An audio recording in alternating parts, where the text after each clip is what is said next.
The blood was fresh and quickly soaking into the old, worn-out carpet. Honestly, it felt like a bit of a relief. The blood helped dull the lingering smell of cigarettes that had been embedded in the fibers for what I can only guess has been decades. What a pitiful sight.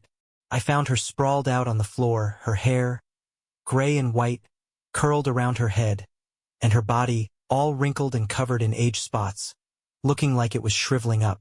Whoever did this really made sure she wasn't coming back. They didn't just slit her throat, they cut her wrists too. Her kids and grandkids are probably going to be devastated by this, but there's also a long list of people who'll probably breathe a sigh of relief, feeling a burden lifted. 2 weeks ago, I was on the verge of losing everything. It wasn't anything new, though. Me and money had always had a bad relationship. I knew I had a problem, at least half of me did. The other half kept pulling that damn roulette wheel and betting on that one horse to beat the odds. I always came close, but never quite made it. I was standing at the grocery store, counting my change, being careful not to forget the tax. I wasn't about to be the guy who had to put something back at checkout. I think I got this one, I told myself. $45 with a little bit of room to spare. That'll get me 5 days? Maybe. I was walking down the bread aisle when I saw this old woman with a hunch in her back, pushing a cart in the opposite direction. As we passed, I caught a whiff of that cigarette smell, and then I saw something drop from her hand. I looked down and noticed 2 crumpled $100 bills on the floor. For a second, I felt this rush of excitement, kind of like a kid getting a new toy. My first instinct was to scoop it up and slip it in my pocket, then walk away. But I didn't. Something held me back. $200. She'd probably report it missing to the store anyway, and they'd catch me on one of those cameras. There was a black camera up in the corner, one of those ones with a black cover so you can't tell where it's pointing. Plus, the money was in bad shape. Maybe she was saving up for a big grocery trip. Who knows, maybe she's just as broke as I am. For some reason, I couldn't bring myself to just walk away with it. "Excuse me, ma'am. I think you dropped this," I said. She turned around, looking a little confused, probably wondering if I was talking to her.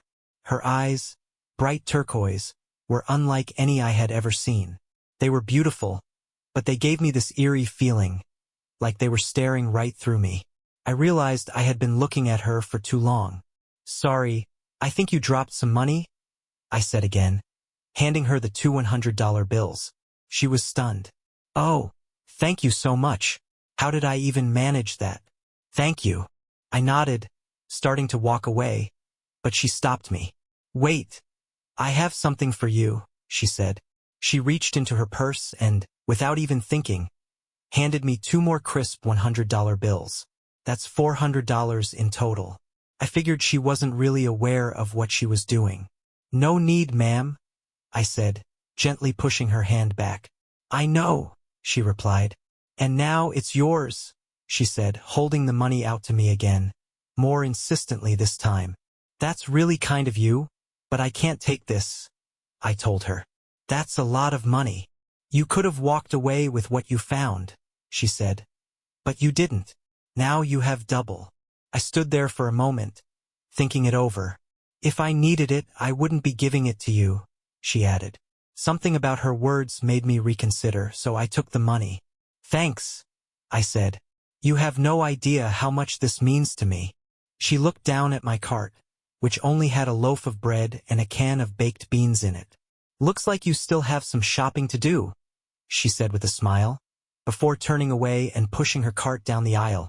If you know the mindset of someone struggling with addiction, then this next part won't surprise you. I ended up spending $150 on groceries, and the rest of the money? Well, I couldn't resist. I went straight to the casino, just a quick 7-minute drive from my place. The horse races weren't until tomorrow, but I wasn't willing to wait. I had a feeling this was going to be my big break. Forget the tables.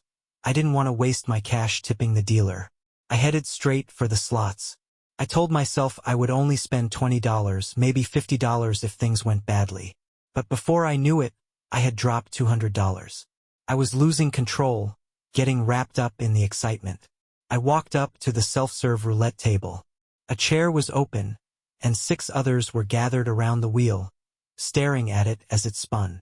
everyone waiting for that big win. The wheel stopped, and people reacted in different ways. Some groaned, others stayed quiet. I glanced at the digital screen in front of me. Normally, when I play roulette, I like to spread my bets around, put some on multiple numbers. But something felt different this time. I put all $50 left on number 7. The guy next to me saw what I did and scoffed. "I've been losing for an hour," he muttered. "You're not gonna win that bet." He noticed the others were watching, and then he grinned. "If it lands on 7, I'll give you an extra $50. If it doesn't, you owe me $50. The guy next to me said with a smug grin. There was a brief silence. "Same here," a woman across the table chimed in. "No way you're winning that." "I'll do it too," another man said. Just like that, 6 people tossed in $50 each. That added an extra $300 to the pot, all on top of what I was about to win. Couldn't resist. "All right," I said, trying to sound confident. But inside, my heart dropped and my face went pale. What had I gotten myself into? The roulette wheel started spinning, and I couldn't help but glance back and forth between the wheel and the others at the table. They were all watching me as closely as they were watching the wheel. It landed. 8. It landed on 8. The table erupted in cheers. My instinct kicked in. I reached into my jacket pocket, ready to pull out some cash and make a quick getaway. When I opened my wallet, expecting to find it empty, I was shocked to see several crisp $50 bills. 7 of them. I tried to hide my surprise and play it cool. I handed out the $50 bills to everyone, one by one. When I sat back down, I was left with just $50. I don't know why, but I put it all back on 7 again. Everyone at the table laughed at me, but it wasn't the funny kind of laugh, it was the pity kind. "You really have a problem, don't you?" one guy said, shaking his head. The wheel spun again. Everyone at the table was grinning, waiting for me to lose so they could laugh at my expense. The wheel stopped. It was 7. The $50 I had in my wallet turned into $250. I'd made my money back.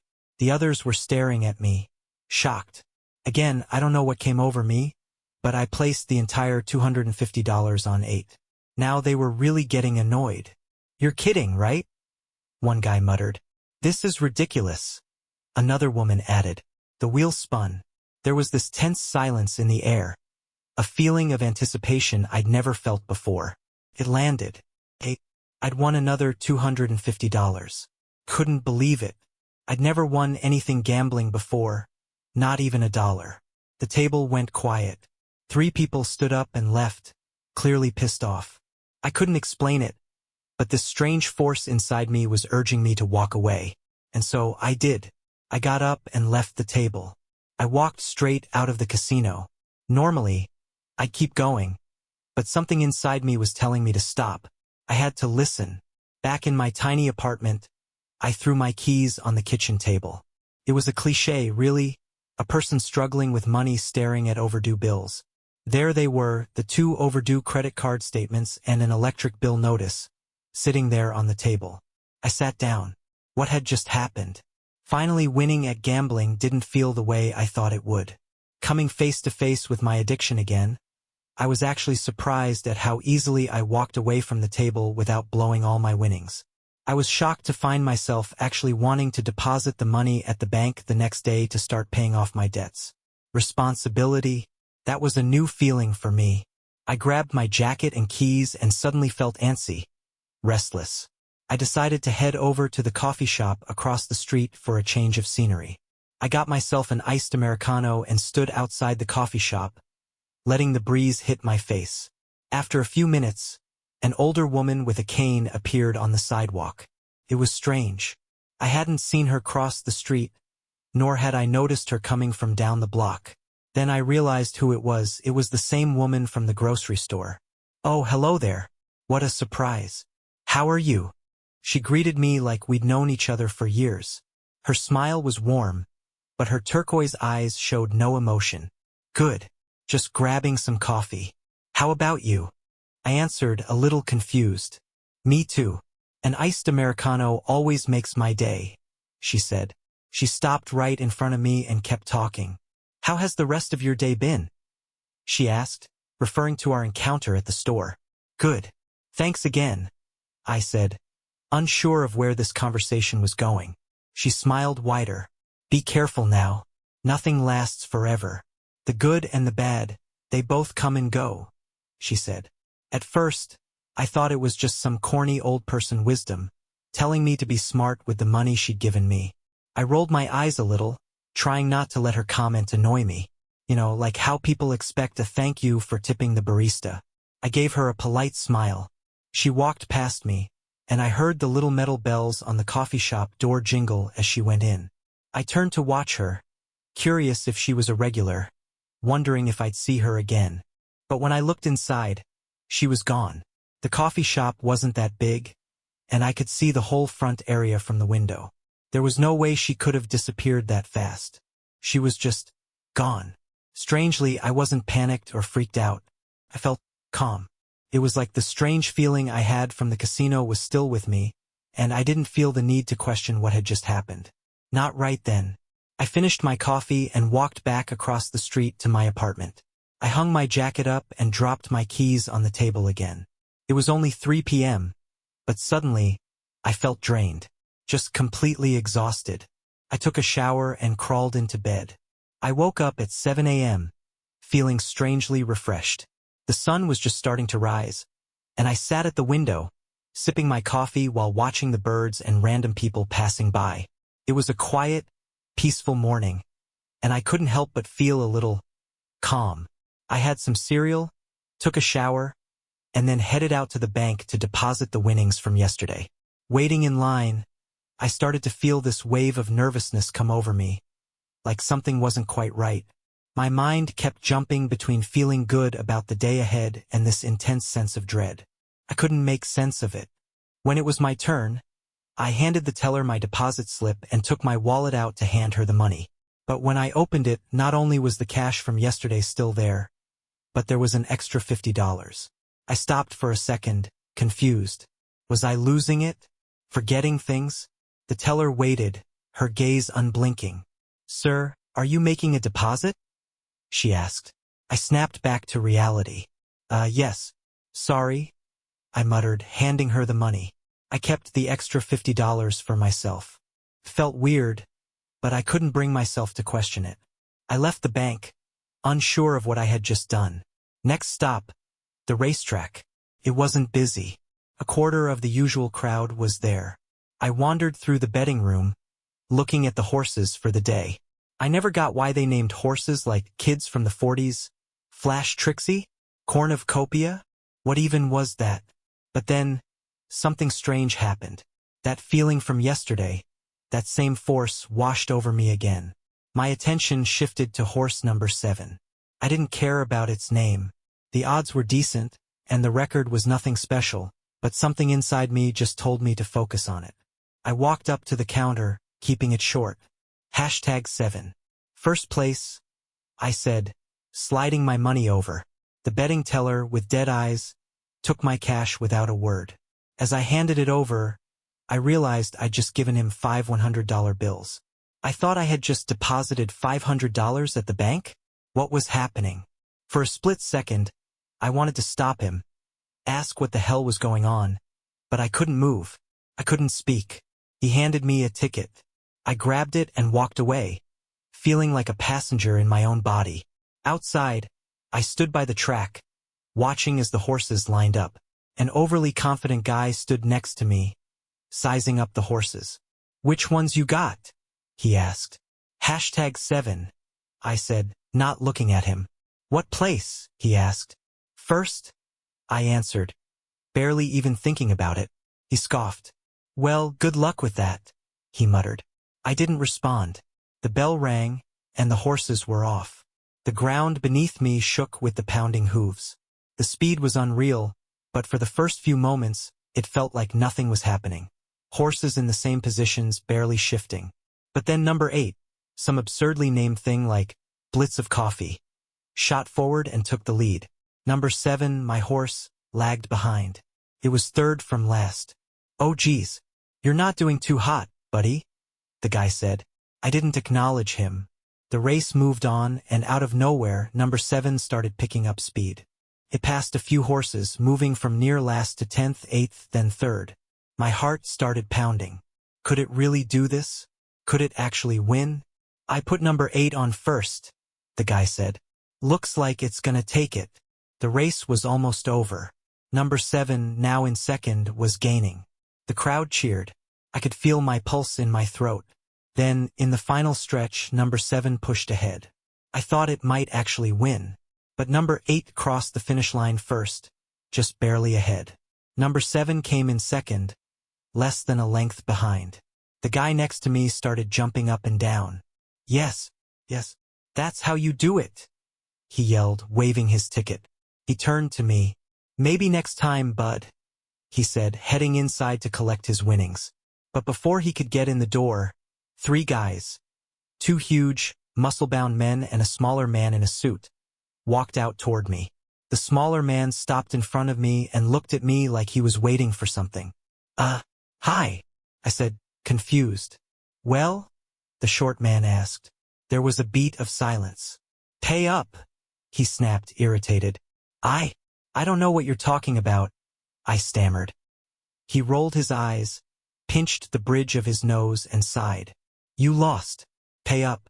You owe $2,000, he said, his tone impatient. What? I said, the words barely leaving my mouth. I bet $50. Or $500. No strings attached. I felt like I was losing my mind. All right, let's go, the short man said. The 2 big guys took a step forward. Panic surged through me. Without thinking, I turned and bolted. I didn't look back. I just ran, straight to my car, and drove off like a maniac, my heart racing in my chest. I didn't stop until I was back in my apartment. I locked the door behind me. First the regular lock, then both deadbolts. I stood there for a minute trying to process everything. Was I losing my mind? Imagining money changing hands, not remembering bets, transactions, anything? I needed to see a doctor. But this was the US healthcare system. I didn't have the money for that. And the last thing I needed was more debt. I went online and paid my electric bill, just to feel like I was doing something normal for a second. I checked my bank account too, and it confirmed that I'd deposited the right amount of money. That was good, at least. With a sense of minor relief, I plopped down at the kitchen table, fiddling with apps on my phone. For the next couple of hours, I kept glancing at the door, as if someone was going to knock any minute. I had to make sure the guys from the racetrack didn't know where I lived. I think my brain was doing its best to protect me from the stress of it all. Tried to shut me down, and soon enough, exhaustion took over.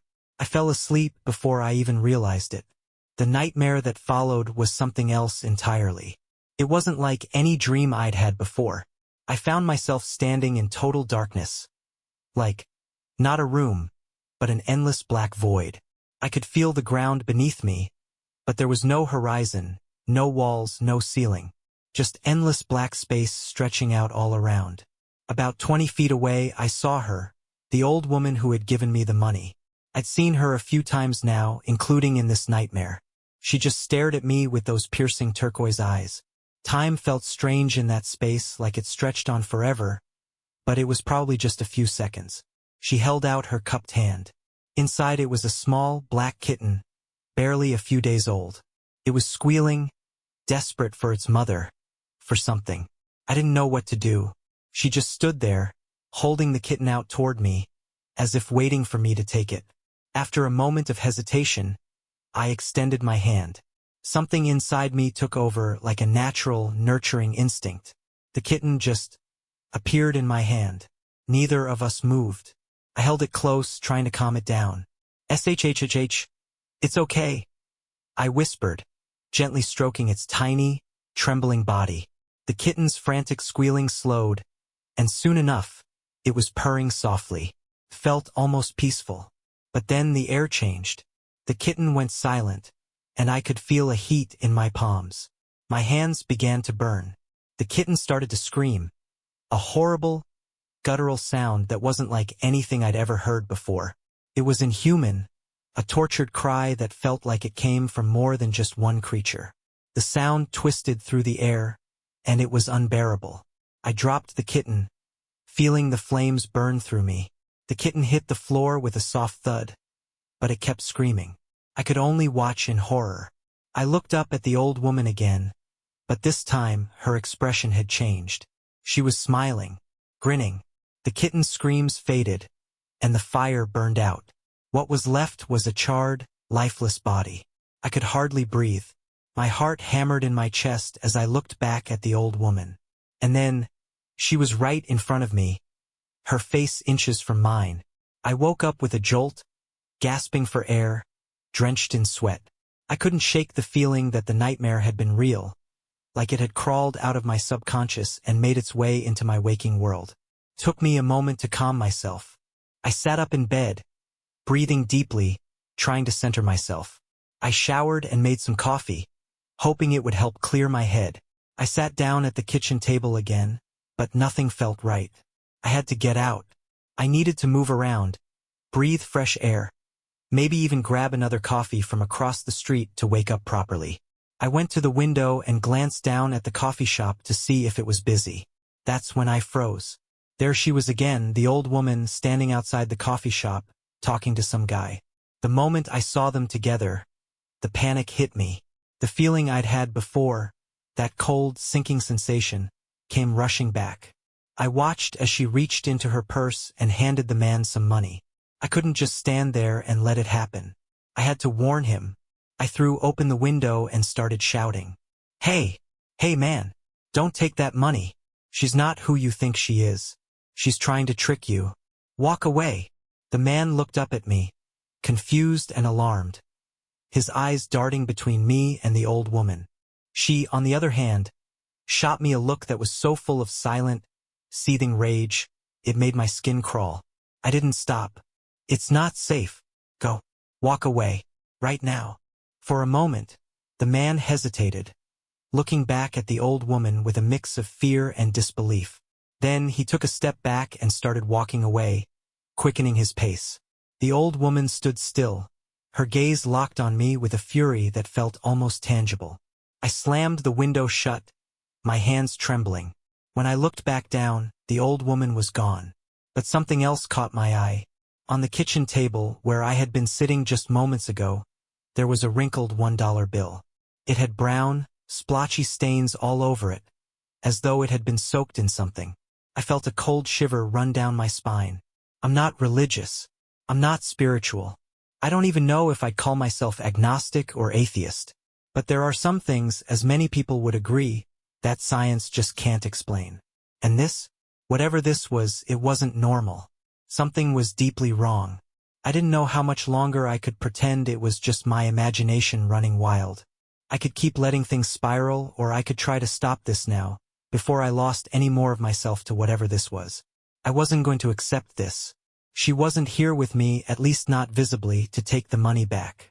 So, I made up my mind. I was going to burn it. It was the easiest way to destroy it. I grabbed a lighter from a drawer in the kitchen, flicked it open, and set the dollar bill on fire. I tossed it into the metal basin of the sink, watching it burn. And then, nothing. The dollar bill turned to ash. But that was it. Nothing changed. No shift in the air. No ominous sound. No creeping sense of something off. It just burned and left nothing behind. I washed the ashes down the drain.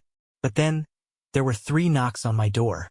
I grabbed the nearest kitchen knife, gripping it tightly. I peered through the peephole but saw no one. Were they waiting for me just out of sight? I figured the best plan would be to open the door wide, leave myself exposed for a moment, and if anyone tried to rush me, I'd run out with the knife. I opened the door. Nothing. I rushed out into the hallway, knife in hand, scanning both directions. No one. I looked down. A square envelope lay on the floor. I picked it up and brought it inside, locking the door behind me.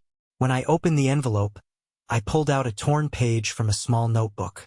It read, "She got me 237, redacted St. I felt a little less alone in that moment, like someone else out there knew exactly what I was going through. It didn't make the situation any less messed up, but it was a reminder that I wasn't the only one dealing with whatever this old woman was. But if this was a trap, I wasn't sure what to do. If they were waiting for me, maybe it was better not to go. But I couldn't wait any longer. Things were spiraling too fast, my reality warping beyond my control. If I didn't act now, I'd lose everything. I grabbed my keys, shoved the knife into my jacket pocket, and headed out. I parked across the street from the address. The house was ordinary, nothing to stand out. Light beige brick with gray siding, white garage doors, and some bushes near the windows that looked half-trimmed. A cheap plastic rainbow flag blew in the wind. The colors faded from years of weather. I walked up the short, worn asphalt driveway and stood at the front door. I tried peering through the windows, but the inside was too dark to make anything out. I knocked 3 times. Silence. I knocked again. Nothing. I stood there, considering my next move. Then I pressed my ear to the door, straining to hear something. Anything. Silence. I turned the doorknob. It clicked open with an eerie smoothness, like the door was inviting me inside. I stepped in cautiously. "Hello," I called. No response. Ahead of me, a hallway stretched out, family photos hanging on either side. The faces blurred in the dim light, but they were there. At the end, I could make out a vinyl kitchen floor and old wooden cabinets. To my left, a dark green carpet led down a hall I assumed led to bedrooms. To my right, an entrance to a room around the corner. I decided to check there first. I walked in, and when I saw the room fully, I froze. The air was thick with the smell of cigarettes. To my right was an ancient TV, probably from the 90s, turned off, sitting on a TV stand covered with a doily. To my left, an armchair with a TV stand beside it. A remote sat on top. The chair's color was hard to make out, maybe dark olive green or brown.